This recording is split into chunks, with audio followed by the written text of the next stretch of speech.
जय हिंद फ्रेंड्स। तो आप सबको हमारे इस प्लेटफॉर्म पे स्वागत है।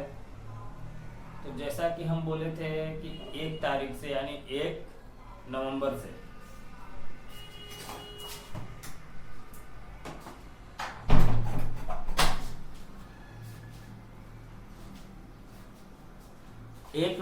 से हम मॉडर्न हिस्ट्री ऑफ इंडिया यानी आधुनिक भारत के इतिहास स्टार्ट करेंगे। तो देखिए, आधुनिक भारत का जो इतिहास है वो खास करके 2 कालखंडों में विभाजित है। यानी आधुनिक भारत के इतिहास कितने कालखंड में विभाजित है? तो 2। एक मॉडर्न हिस्ट्री ऑफ इंडिया 18वीं शताब्दी से 19वीं शताब्दी जैसे पूरा हो गया। इसमें 2 कालखंड है। पहला कि 18वीं शताब्दी में जो मुख्य घटना है वो क्या क्या हुआ। उसके बाद 19वीं शताब्दी यानी 19th सेंचुरी से भारत का राष्ट्रीय आंदोलन का इतिहास प्रारंभ होता है, जिसको बोलते हैं नेशनल मूवमेंट ऑफ इंडिया। तो आइए सबसे पहले हम समझते हैं कि जो मॉडर्न इंडिया है, आधुनिक भारत है, उसके 18वीं शताब्दी में कौन कौन से ऐसे मुख्य घटना घटी। यानी एक तरह से 18वीं शताब्दी के कालक्रम का उल्लेख करते हुए हम भारत के राष्ट्रीय आंदोलन तक ले जाएंगे। तो सबसे पहले आइए कि 18वीं शताब्दी में हमको क्या क्या पढ़ना है, हम बताते हैं आप लोग को। तो जो सबसे पहले पढ़ना है,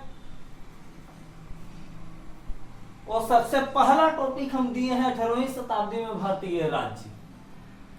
यानी जब 18वीं शताब्दी था तो उस समय जो भारतीय राज्य थे, जो स्टेट थे, वो किस प्रकार से वर्गीकृत थे यानी विभक्त थे यानी विभाजित थे। उसके बाद मराठों का उदय किस प्रकार से होता है।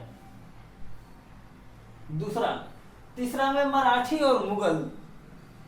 18वीं शताब्दी एक ऐसा कालखंड है जिसमें मराठी और मुगल दोनों का इतिहास आपको साथ साथ में यानी पैरेलल में पढ़ते जाना है।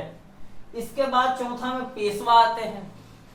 पेशवा जैसे बाजीराव, लक्ष्मीबाई, पेशवा का उदय किस प्रकार से होता है।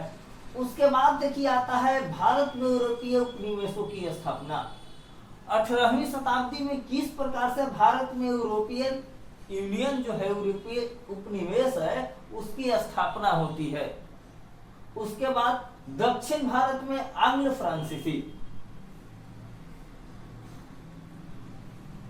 जिसके प्रतिद्वंदता में कर्नाटक युद्ध हुआ, उसकी चर्चा करेंगे। उसके बाद पलासी का युद्ध जो 1757 ईस्वी में हुआ। उसके बाद बक्सर का युद्ध जो 1764 ईस्वी में हुआ। उसके बाद बंगाल में द्वैत शासन। देखिए, जो बंगाल में द्वैत शासन है, एक खास करके यूपीएससी या पीसीएस के लिए बहुत इंपॉर्टेंट हो जाता है।